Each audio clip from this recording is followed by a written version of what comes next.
Hi guys, welcome to my channel and how to download Gigabyte motherboard driver. So this is first you have to come this website gigabyte.com and this is search and click on enter your model number of motherboard Z790DX and then hit enter.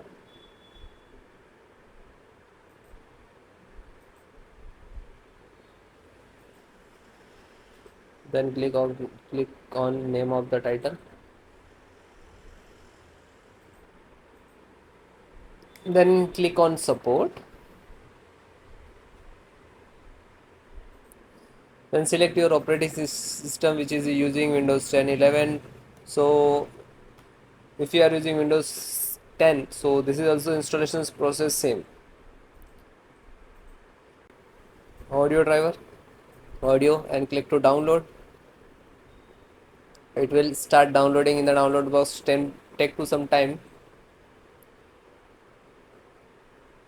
So it is completed, and then just open single click to and double click to exe and wait few seconds. This first extracts to your system and after that install to your system.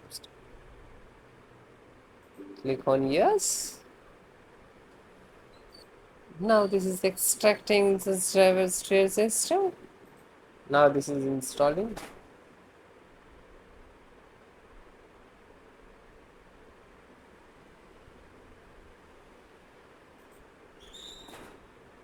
So as it is close automatic means this is installed.